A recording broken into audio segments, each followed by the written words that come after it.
Sonor Books presenta La Liga de los Pelirrojos de Arthur Conan Doyle. Capítulo 1.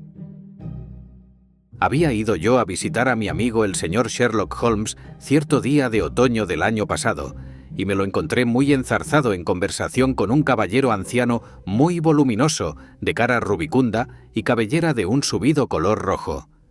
Iba yo a retirarme, disculpándome por mi entremetimiento, pero Holmes me hizo entrar bruscamente de un tirón y cerró la puerta a mis espaldas. «Mi querido Watson, no podía usted venir en mejor momento», me dijo con expresión cordial. «Creí que estaba usted ocupado». «Lo estoy, y muchísimo».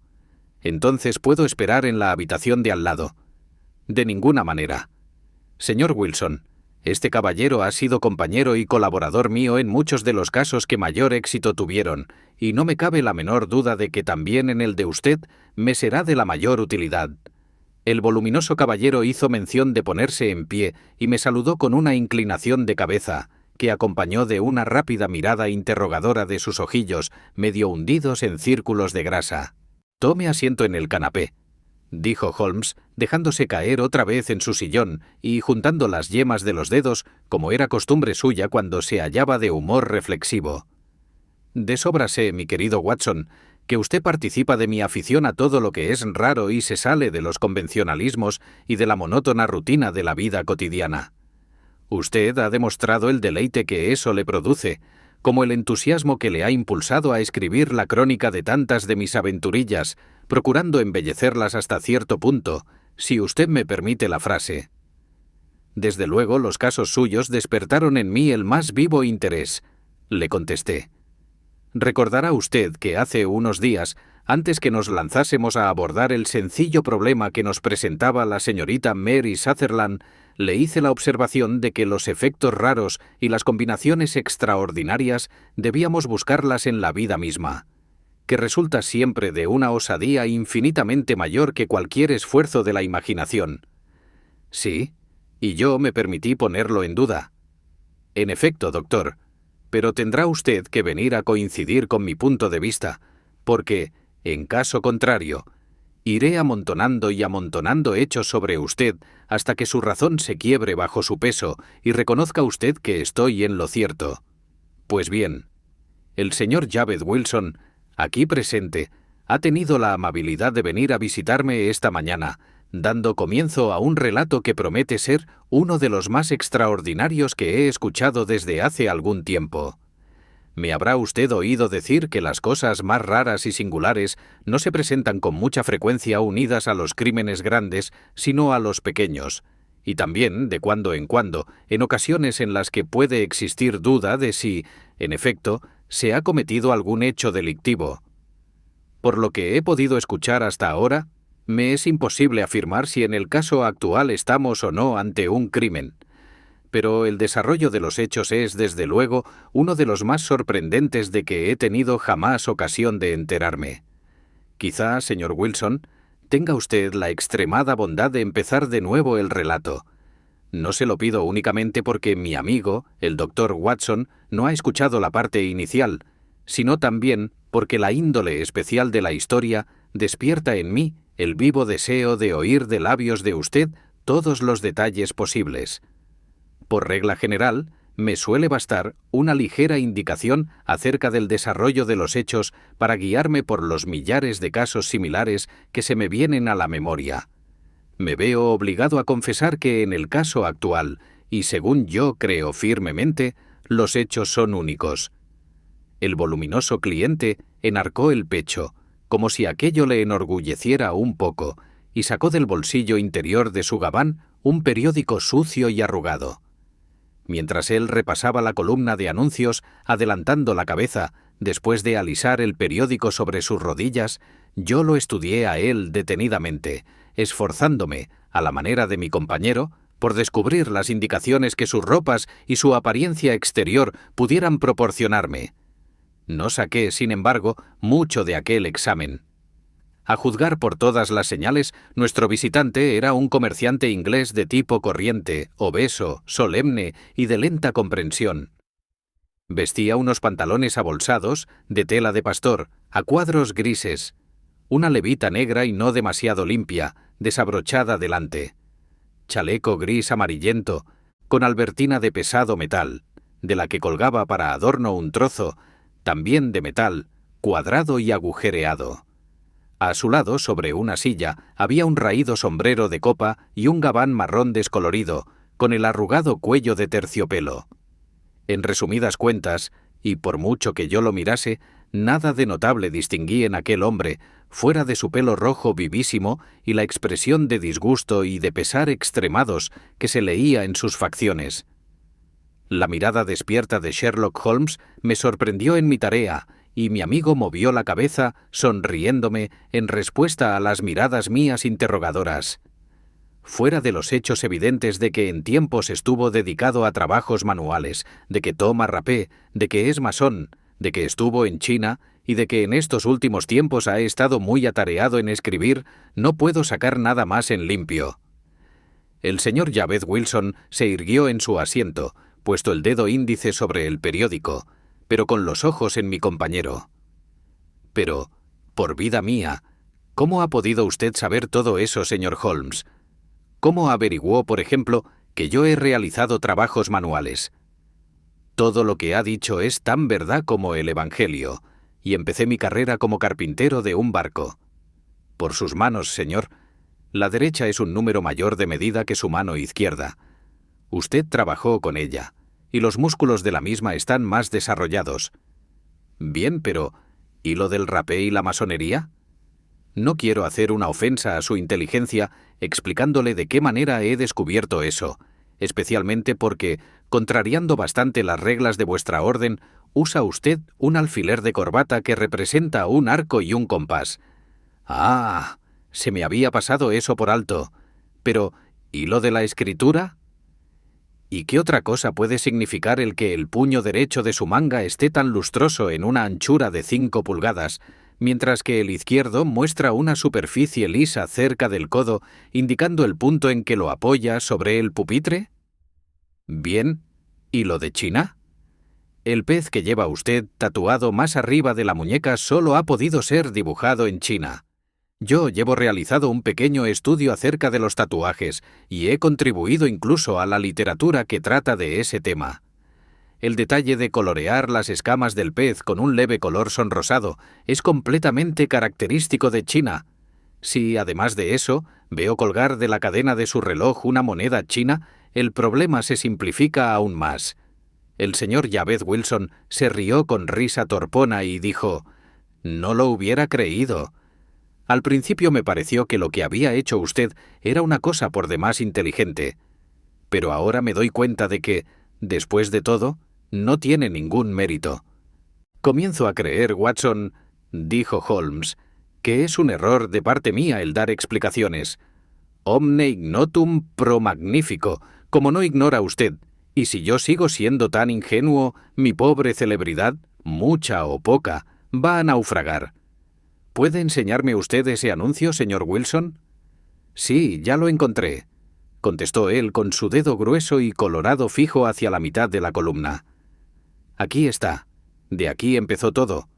Léalo usted mismo, señor. Le quité el periódico y leí lo que sigue. A la Liga de los Pelirrojos, con cargo al legado del difunto Ezekiah Hopkins Penn, E.E.U., se ha producido otra vacante que da derecho a un miembro de la Liga a un salario de 4 libras semanales a cambio de servicios de carácter puramente nominal. Todos los pelirrojos sanos de cuerpo y de inteligencia y de edad superior a los 21 años pueden optar al puesto.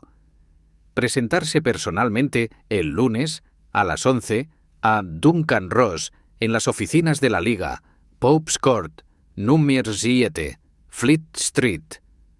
¿Qué diablos puede significar esto?, exclamé después de leer 2 veces el extraordinario anuncio.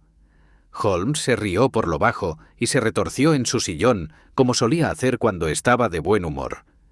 ¿Verdad que esto se sale un poco del camino trillado?, dijo. Y ahora, señor Wilson, arranque desde la línea de salida y no deje nada por contar acerca de usted, de su familia y del efecto que el anuncio ejerció en la situación de usted. Pero antes, doctor, apunte el periódico y la fecha. Es el Morning Chronicle del 27 de abril de 1890. Exactamente, de hace 2 meses. Muy bien. Veamos, señor Wilson.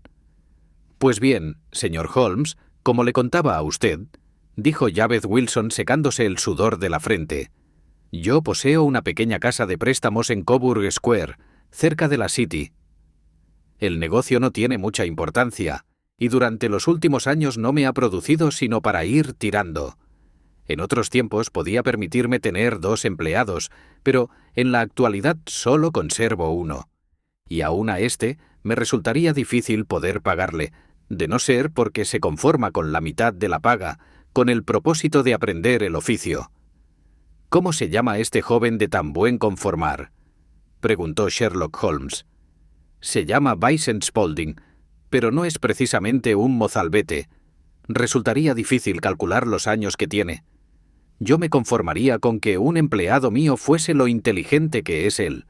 Sé perfectamente que él podría ganar el doble de lo que yo puedo pagarle y mejorar de situación. Pero después de todo, si él está satisfecho, ¿por qué voy a revolverle yo el magín? Naturalmente, ¿por qué va usted a hacerlo? Es para usted una verdadera fortuna el poder disponer de un empleado que quiere trabajar por un salario inferior al del mercado. En una época como la que atravesamos, no son muchos los patronos que están en la situación de usted. Me está pareciendo que su empleado es tan extraordinario como su anuncio. Bien, pero también tiene sus defectos ese hombre, dijo el señor Wilson. Por ejemplo, el de largarse por ahí con el aparato fotográfico en las horas en que debería estar cultivando su inteligencia para luego venir y meterse en la bodega, lo mismo que un conejo en la madriguera, a revelar sus fotografías. Ese es el mayor de sus defectos, pero en conjunto es muy trabajador y carece de vicios. Supongo que seguirá trabajando con usted. Sí, señor. Yo soy viudo, nunca tuve hijos, y en la actualidad componen mi casa él y una chica de 14 años, que sabe cocinar algunos platos sencillos y hacer la limpieza. Los 3 llevamos una vida tranquila, señor, y gracias a eso estamos bajo techado, pagamos nuestras deudas y no pasamos de ahí. Fue el anuncio lo que primero nos sacó de quicio.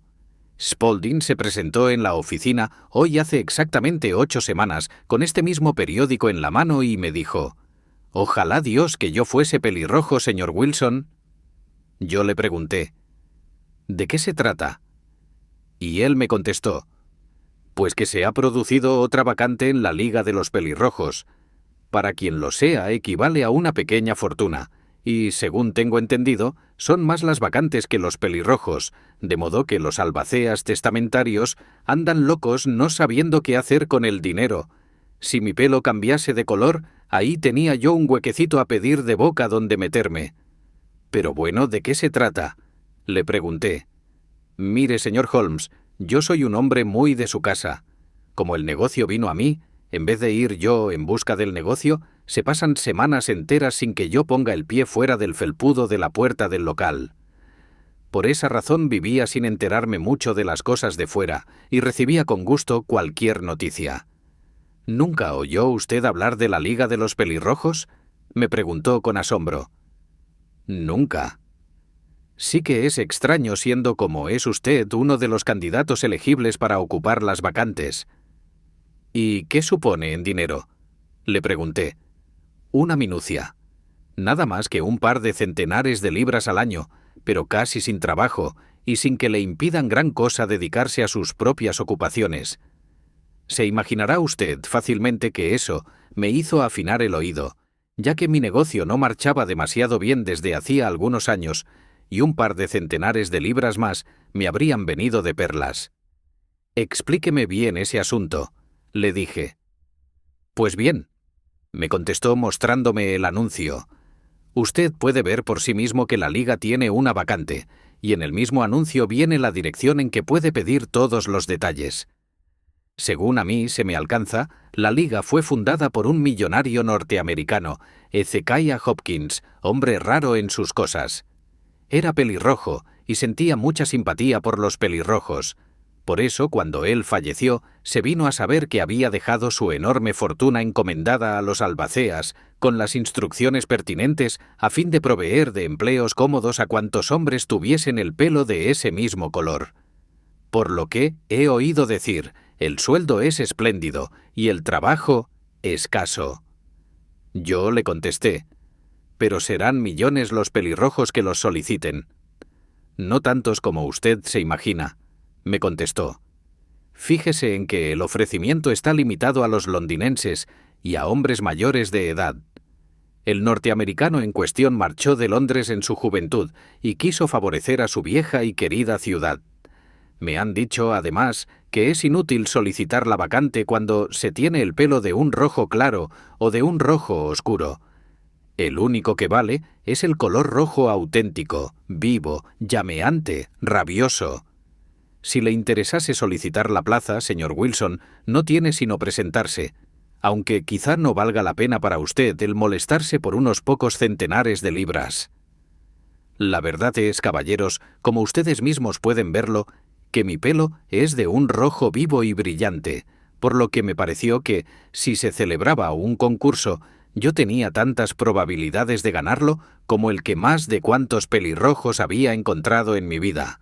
Vicente Spaulding parecía tan enterado del asunto que pensé que podría serme de utilidad, de modo, pues, que le di la orden de echar los postigos por aquel día y de acompañarme inmediatamente.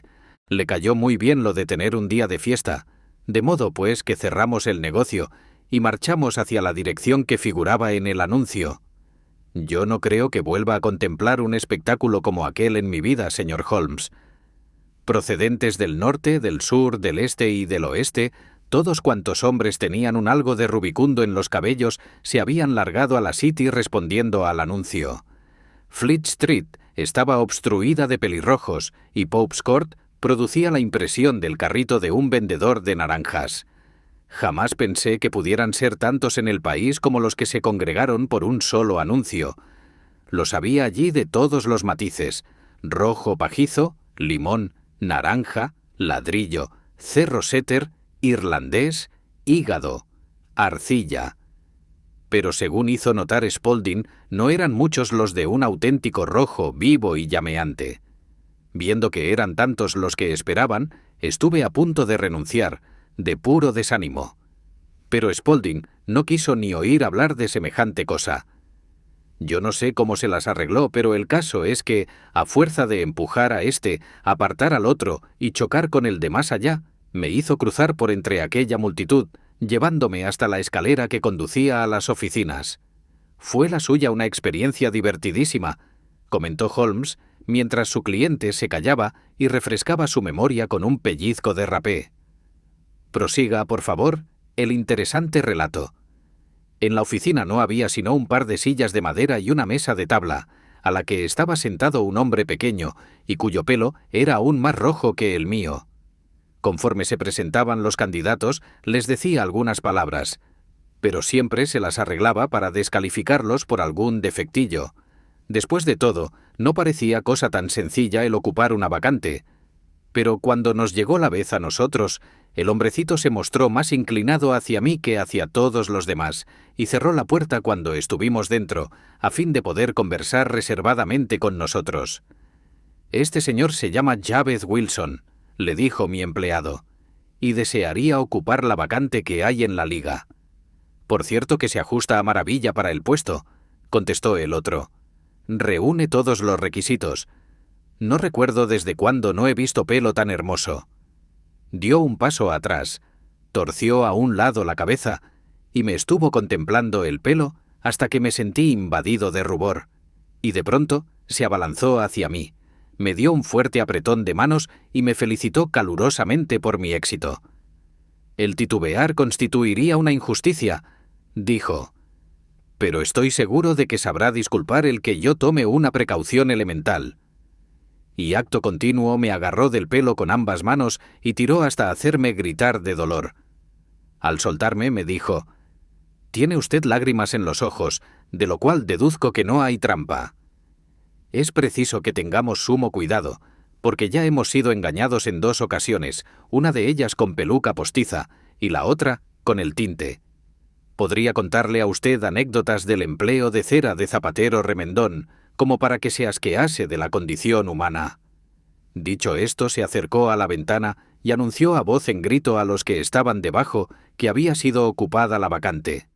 Se alzó un gemido de desilusión entre los que esperaban, y la gente se desbandó, no quedando más pelirrojos a la vista que mi gerente y yo.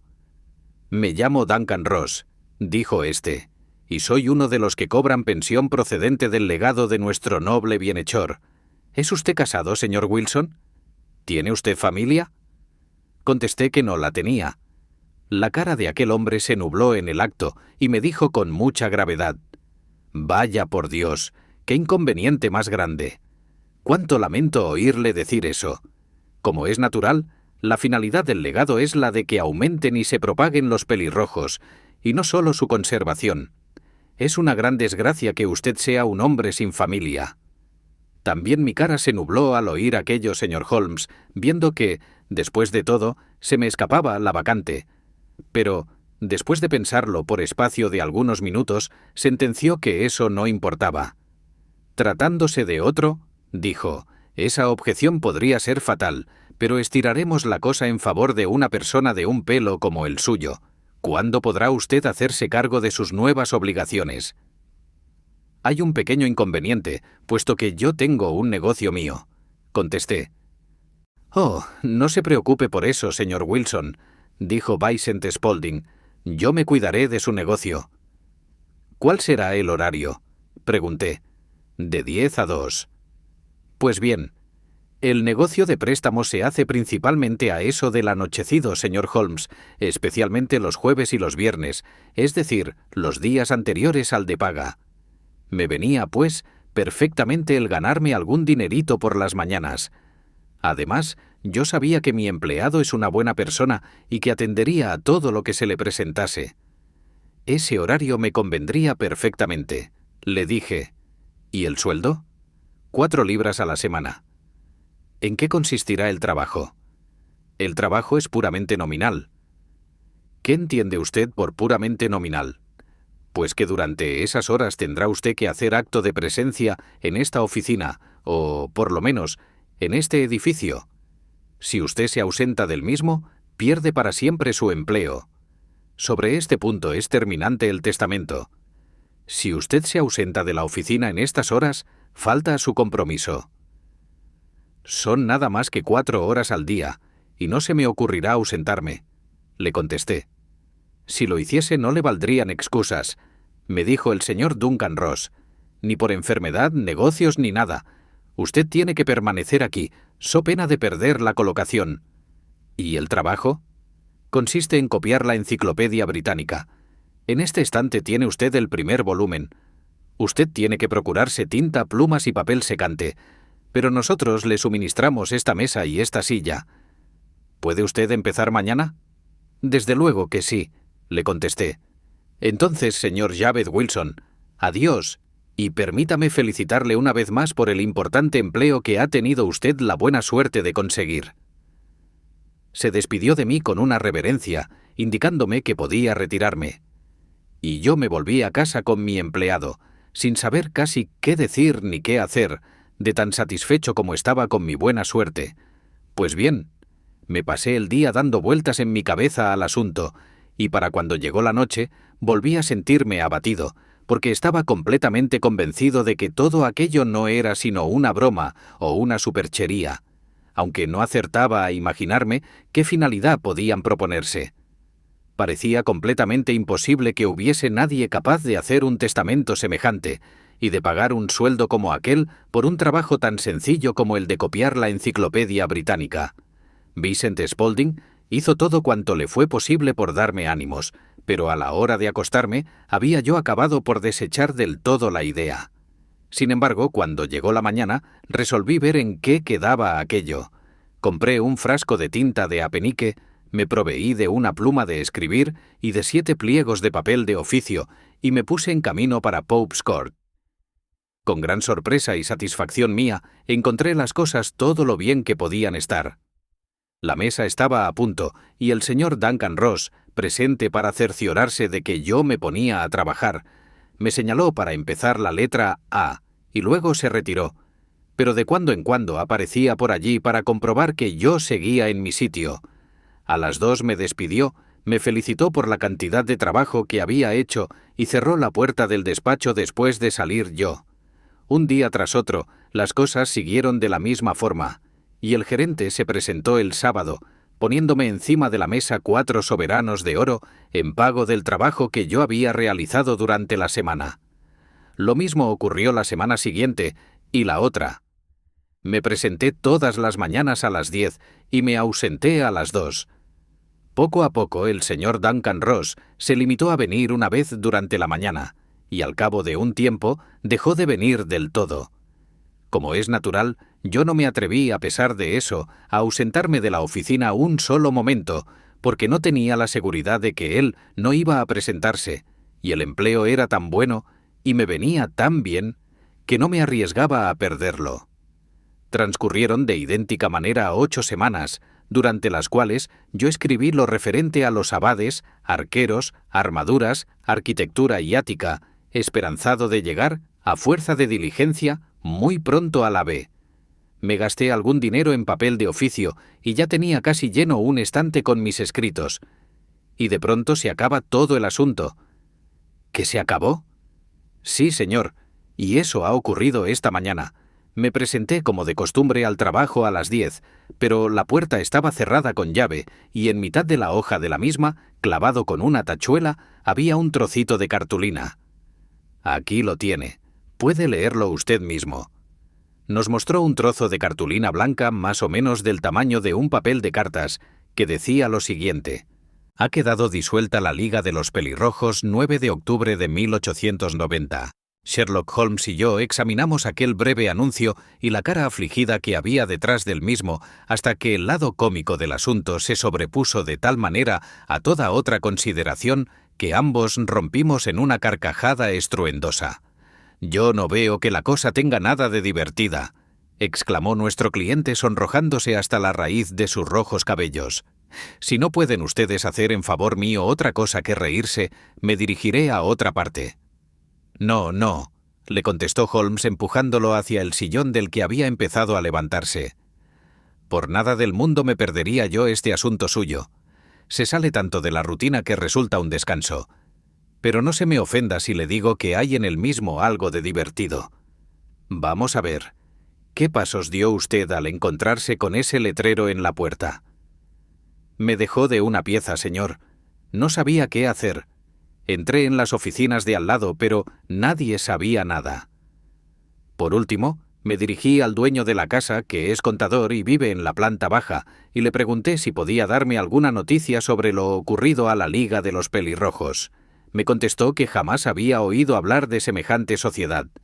Entonces le pregunté por el señor Duncan Ross, y me contestó que era la vez primera que oía ese nombre. «Me refiero, señor, al caballero de la oficina número 4», le dije. «¿Cómo? ¿El caballero pelirrojo?» «Ese mismo. Su verdadero nombre es William Morris. Se trata de un procurador, y me alquiló la habitación temporalmente, mientras quedaban listas sus propias oficinas.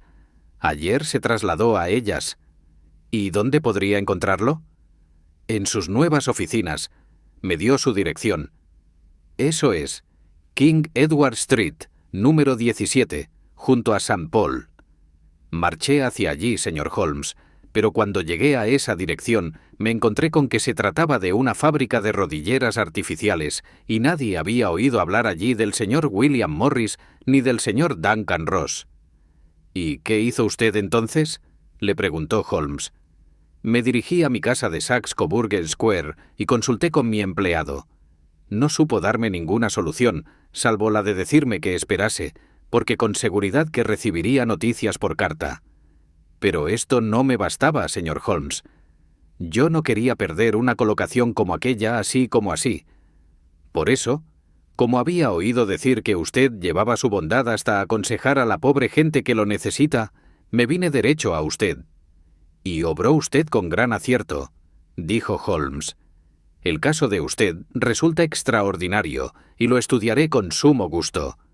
De lo que usted me ha informado, deduzco que aquí están en juego cosas mucho más graves de lo que a primera vista parece. Que si se juegan cosas graves, dijo el señor Jabez Wilson. Yo, por mi parte, pierdo nada menos que 4 libras semanales. Por lo que a usted respecta, le hizo notar Holmes, no veo que usted tenga queja alguna contra esta extraordinaria liga. Todo lo contrario. Por lo que le he oído decir, usted se ha embolsado unas 30 libras, dejando fuera de consideración los minuciosos conocimientos que ha adquirido sobre cuántos temas caen bajo la letra A. A usted no le han causado ningún perjuicio. No, señor, pero quiero saber de esa gente, enterarme de quiénes son, y qué se propusieron haciéndome esta jugarreta, porque se trata de una jugarreta. La broma les salió cara, ya que les ha costado 32 libras. Procuraremos ponerle en claro esos extremos. Empecemos por un par de preguntas, señor Wilson. Ese empleado suyo, que fue quien primero le llamó la atención acerca del anuncio, ¿qué tiempo llevaba con usted?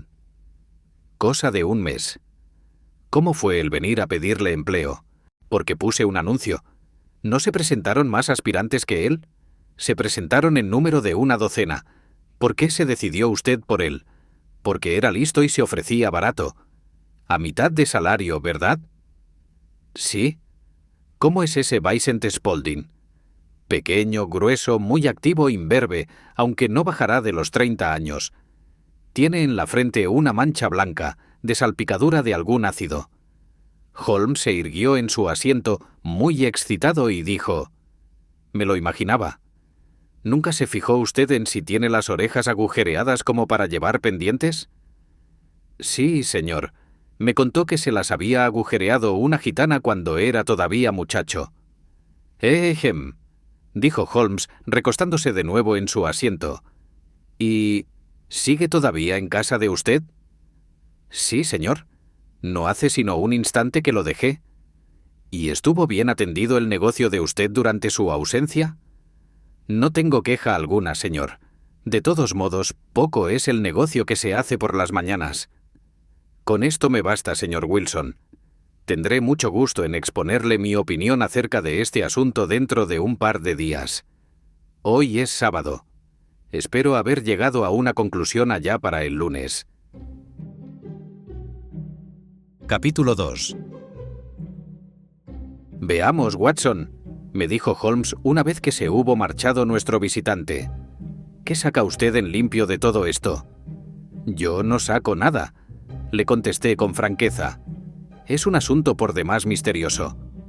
«Por regla general», me dijo Holmes, «cuanto más estrambótica es una cosa, menos misteriosa suele resultar.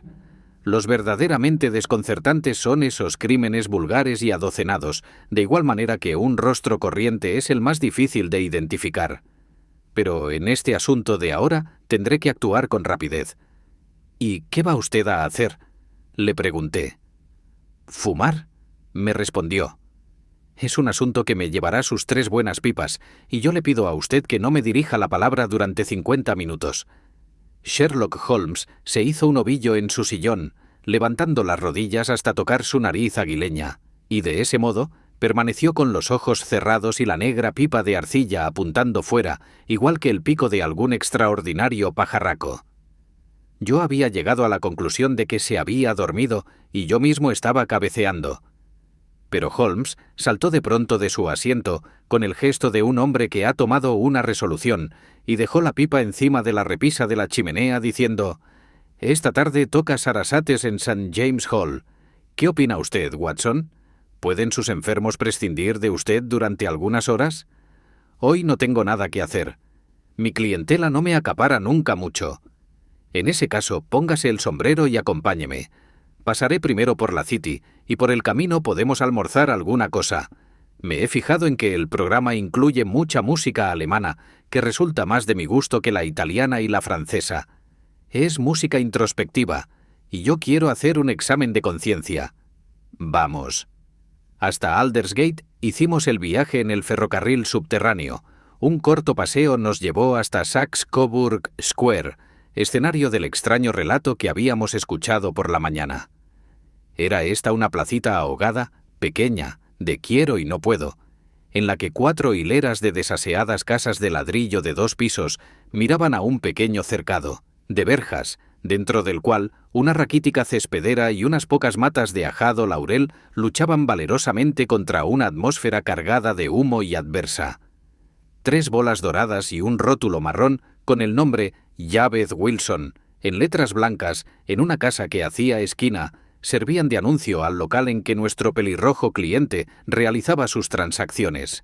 Sherlock Holmes se detuvo delante del mismo, ladeó la cabeza y lo examinó detenidamente con ojos que brillaban entre sus encogidos párpados. Después caminó despacio calle arriba y luego calle abajo hasta la esquina, siempre con la vista clavada en los edificios.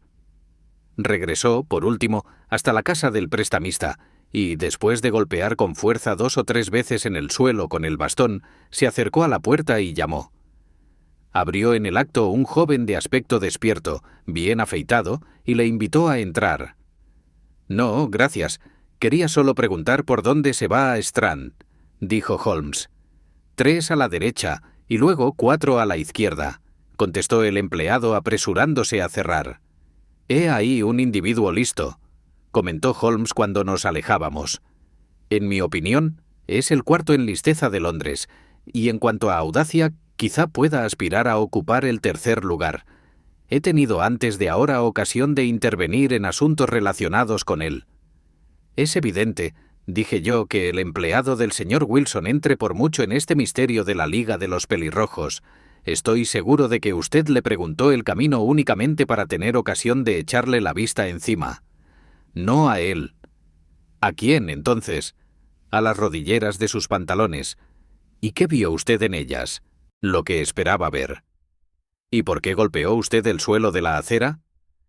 Mi querido doctor, estos son momentos de observar, no de hablar. Somos espías en campo enemigo.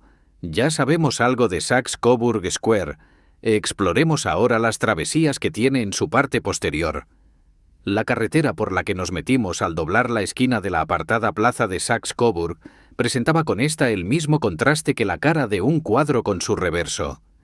Estábamos ahora en una de las arterias principales por donde discurre el tráfico de la City hacia el norte y hacia el oeste.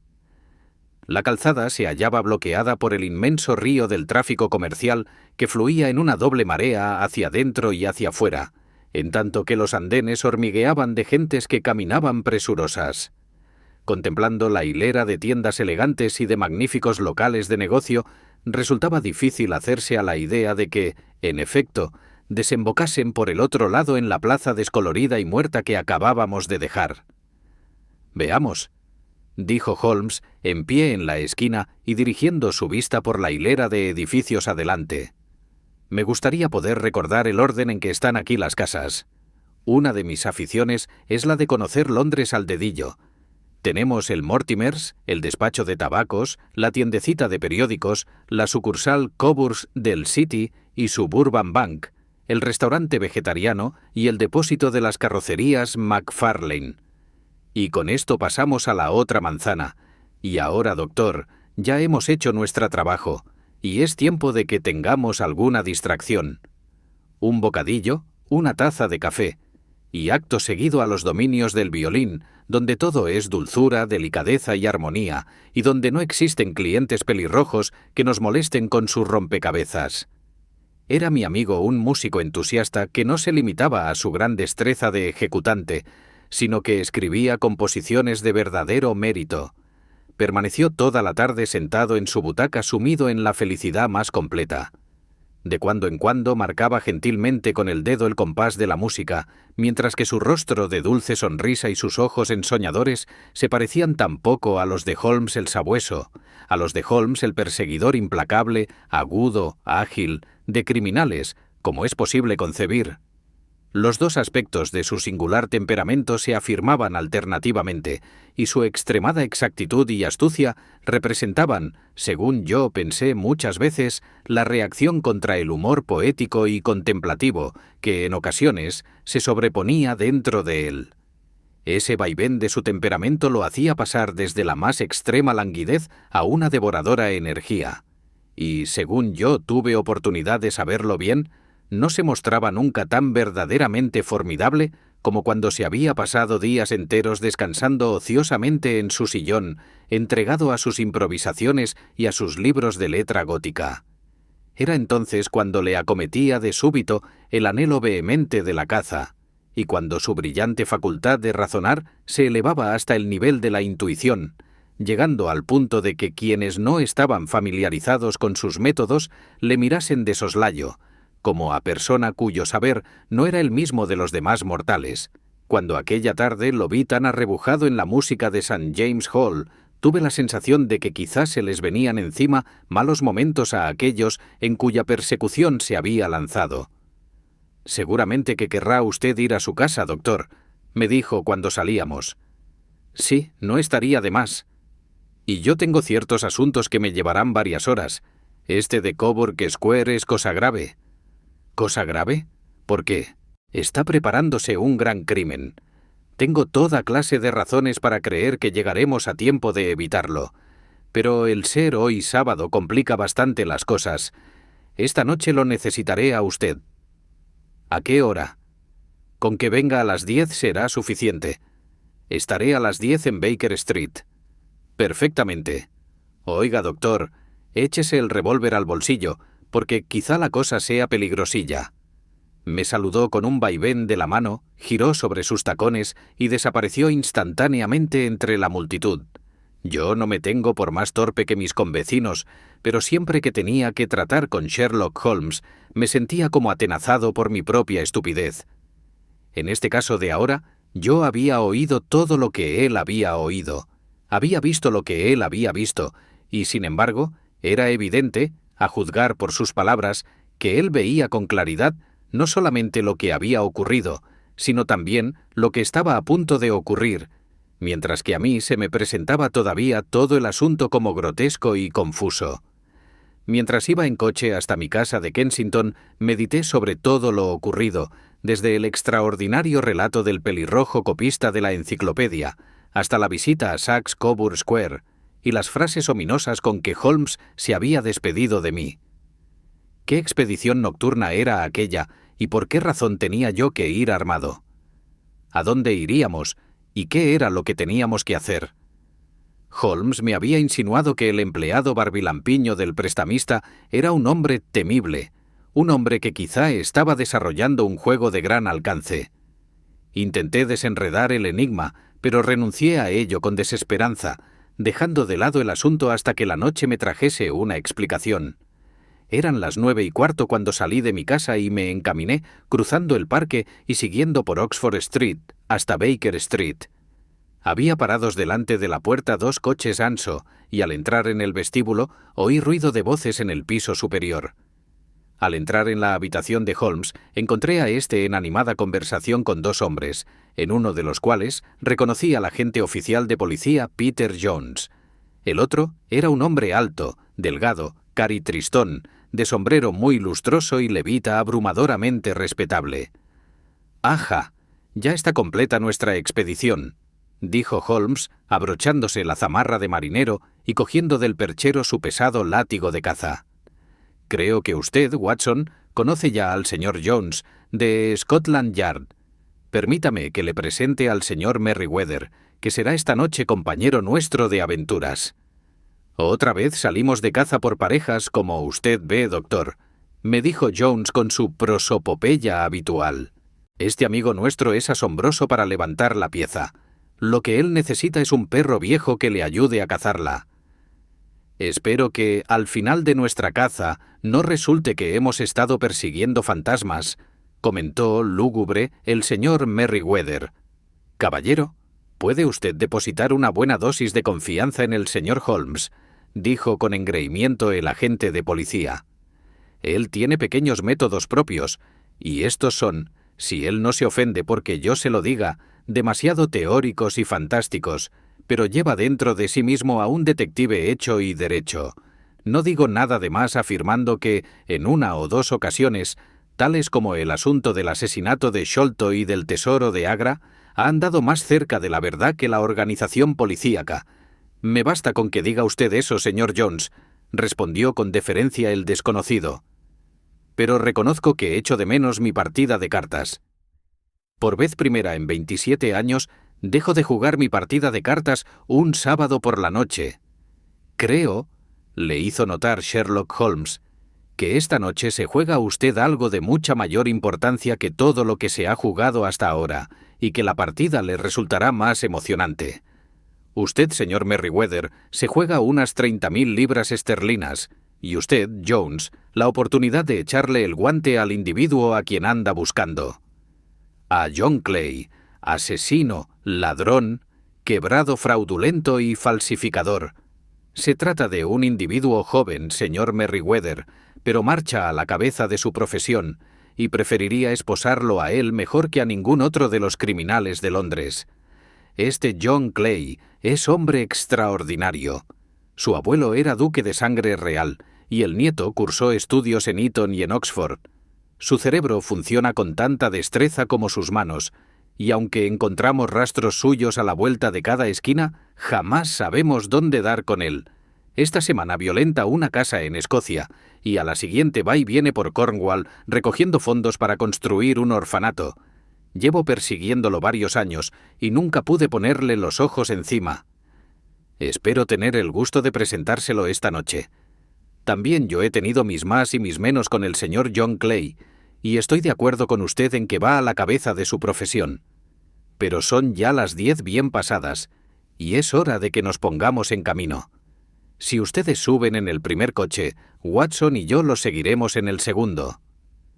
Sherlock Holmes no se mostró muy comunicativo durante nuestro largo trayecto en coche, y se arrellanó en su asiento tarareando melodías que había oído aquella tarde. Avanzamos traqueteando por un laberinto inacabable de calles alumbradas con gas, y desembocamos, por fin, en Farringdon Street. «Ya estamos llegando», comentó mi amigo. «Este Merryweather es director de un banco, y el asunto le interesa de una manera personal. Me pareció asimismo bien el que nos acompañase Jones. No es mala persona, aunque en su profesión resulte un imbécil perfecto. Posee una positiva buena cualidad. Es valiente como un bulldog y tan tenaz como una langosta cuando cierra sus garras sobre alguien. Ya hemos llegado y nos esperan. Estábamos en la misma concurrida arteria que habíamos visitado por la mañana. Despedimos a nuestros coches y, guiados por el señor Merryweather, nos metimos por un estrecho pasaje y cruzamos una puerta lateral que se abrió al llegar nosotros. Al otro lado había un corto pasillo que terminaba en una pesadísima puerta de hierro. También ésta se abrió, dejándonos pasar a una escalera de piedra y en curva, que terminaba en otra formidable puerta. El señor Merryweather se detuvo para encender una linterna y luego nos condujo por un corredor oscuro y que olía a tierra. Luego, después de abrir una tercera puerta, desembocamos en una inmensa bóveda o bodega en que había amontonadas por todo su alrededor jaulas de embalaje con cajas macizas dentro. «Desde arriba no resulta usted muy vulnerable», hizo notar Holmes, manteniendo en alto la linterna y revisándolo todo con la mirada. «Ni desde abajo», dijo el señor Merryweather golpeando con su bastón en las losas con que estaba empedrado el suelo. «Por vida mía, esto suena a hueco», exclamó alzando sorprendido la vista. «Me veo obligado a pedir a usted que permanezca un poco más tranquilo», le dijo con severidad Holmes. «Acaba usted de poner en peligro todo el éxito de la expedición. ¿Puedo pedirle que tenga la bondad de sentarse encima de una de estas cajas sin intervenir en nada?» El solemne señor Merryweather se encaramó a una de las jaulas de embalaje mostrando gran disgusto en su cara, mientras Holmes se arrodillaba en el suelo y, sirviéndose de la linterna y de una lente de aumento, comenzó a escudriñar minuciosamente las rendijas entre losa y losa. Le bastaron pocos segundos para llegar al convencimiento, porque se puso ágilmente en pie y se guardó su lente en el bolsillo. «Tenemos por delante lo menos una hora», dijo a modo de comentario, «porque nada pueden hacer mientras el prestamista no se haya metido en la cama. Pero cuando esto ocurra, pondrán inmediatamente manos a la obra, pues cuanto antes le den fin, más tiempo les quedará para la fuga. Doctor, En este momento nos encontramos, según usted habrá ya adivinado, en los sótanos de la sucursal que tiene en la City uno de los principales bancos londinenses. El señor Merriweather es el presidente del Consejo de Dirección, y él explicará a usted por qué razones puede esta bodega despertar ahora mismo vivo interés en los criminales más audaces de Londres. Se trata del oro francés que aquí tenemos, cuchicheó el director. Hemos recibido ya varias advertencias de que quizás se llevase a cabo una tentativa para robárnoslo. ¿El oro francés? Sí. Hace algunos meses se nos presentó la conveniencia de reforzar nuestros recursos, y para ello tomamos en préstamo 30.000 napoleones oro al Banco de Francia. Ha corrido la noticia de que no habíamos tenido necesidad de desempaquetar el dinero y que éste se encuentra aún en nuestra bodega. Esta jaula sobre la que estoy sentado encierra 2.000 napoleones empaquetados entre capas superpuestas de plomo. En este momento nuestras reservas en oro son mucho más elevadas de lo que es corriente guardar en una sucursal, y el Consejo de Dirección tenía sus recelos por este motivo. Recelos que estaban muy justificados, hizo notar Holmes. Es hora ya de que pongamos en marcha nuestros pequeños planes.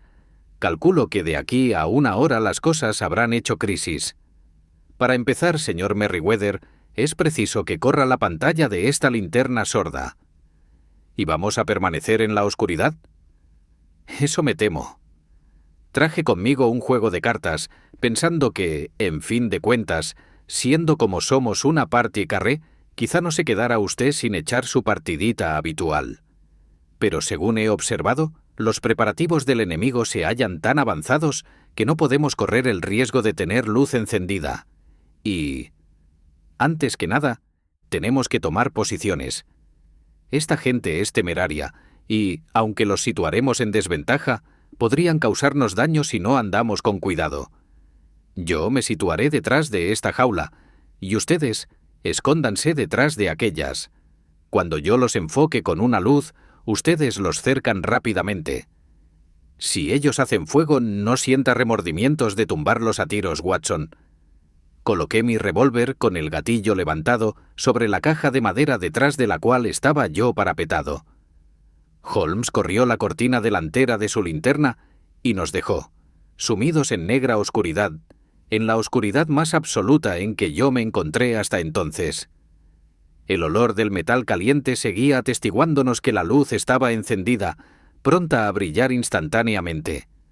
Aquellas súbitas tinieblas y el aire frío y húmedo de la bodega ejercieron una impresión deprimente y amortiguadora sobre mis nervios, tensos por la más viva expectación. Solo les queda un camino para la retirada, cuchicheó Holmes, el de volver a la casa y salir a Saxe Coburg Square. Habrá usted hecho ya lo que le pedí, ¿verdad?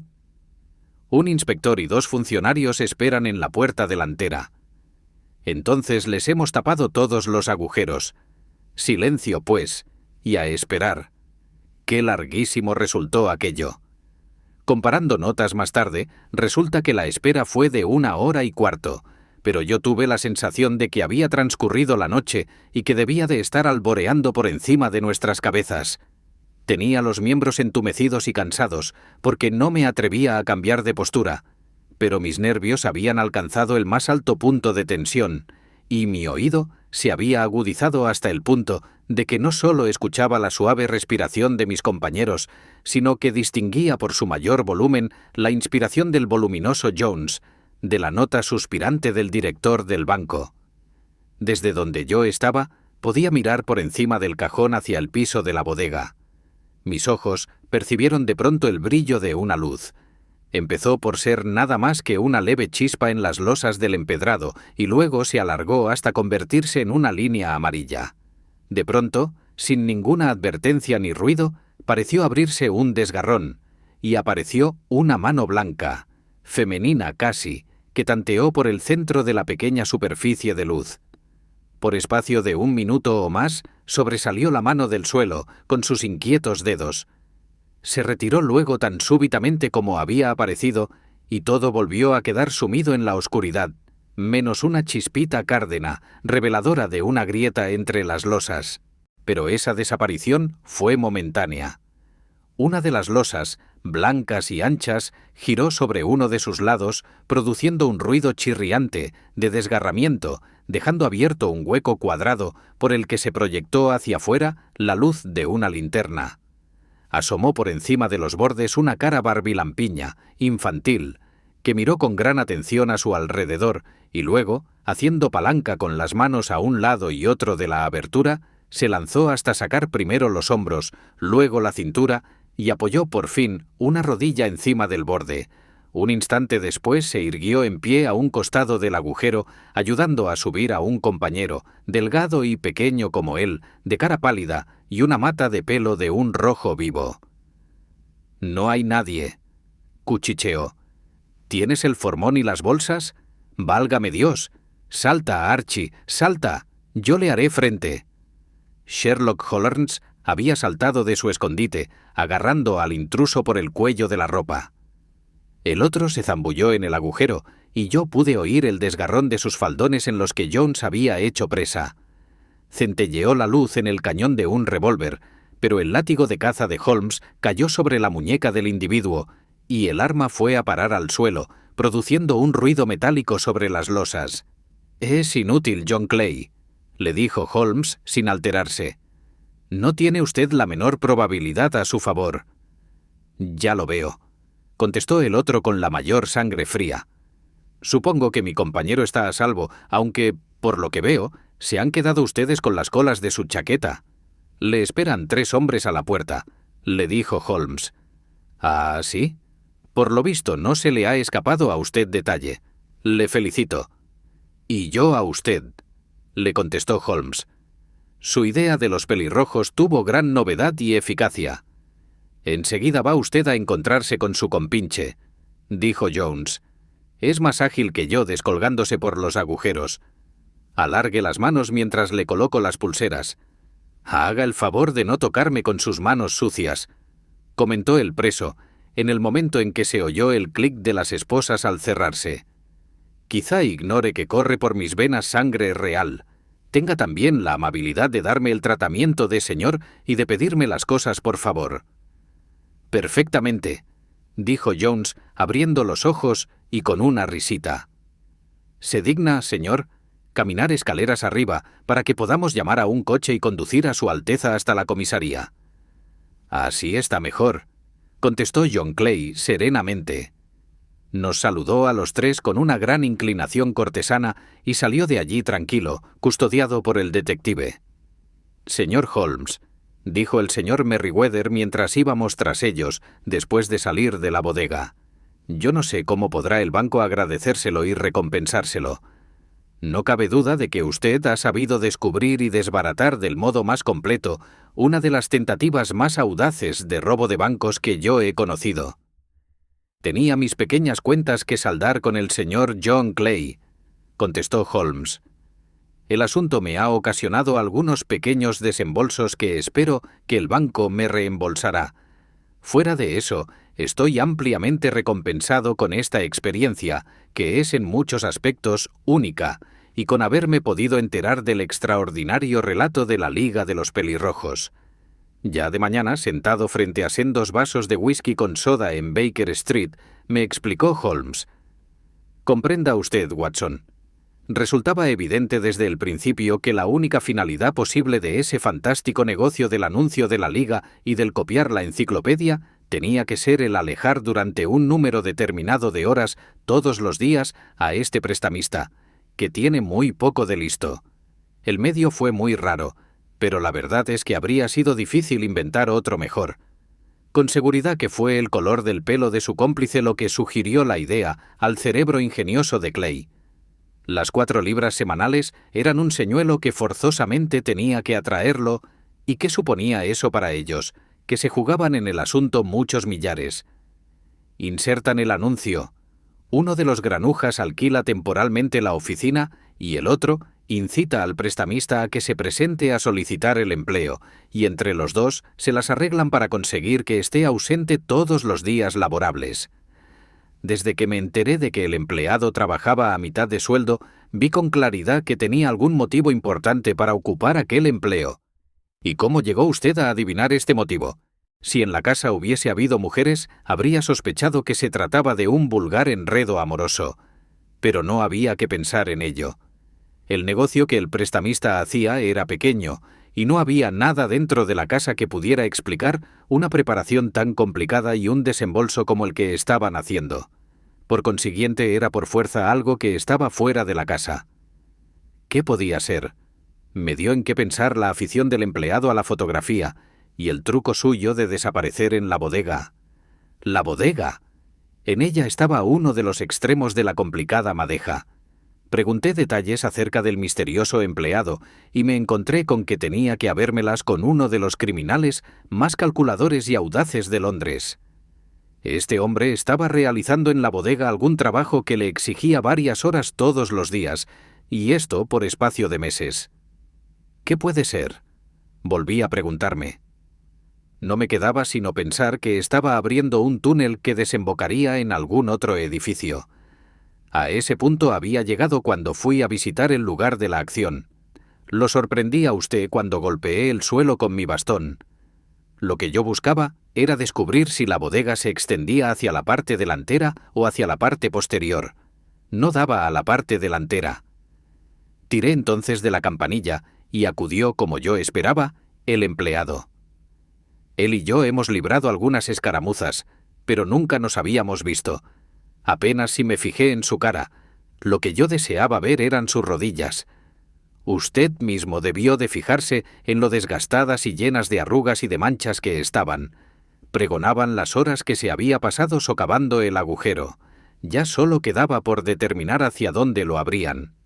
Doblé la esquina, me fijé en que el City y Suburban Bank daba al local de nuestro amigo y tuve la sensación de haber resuelto el problema. Mientras usted, después del concierto, marchó en coche a su casa, yo me fui de visita a Scotland Yard y a casa del presidente del directorio del banco, con el resultado que usted ha visto. ¿Y cómo pudo usted afirmar que realizarían esta noche su tentativa?, le pregunté. Pues bien, al cerrar las oficinas de la Liga daban con ello a entender que ya les tenía sin cuidado la presencia del señor Jabez Wilson. En otras palabras, que habían terminado su túnel. Pero resultaba fundamental que lo aprovechasen pronto, ante la posibilidad de que fuese descubierto o el oro trasladado a otro sitio. Les convenía el sábado, mejor que otro día cualquiera, porque les proporcionaba 2 días para huir. Por todas esas razones yo creí que vendrían esta noche. Hizo usted sus deducciones magníficamente, exclamé con admiración sincera.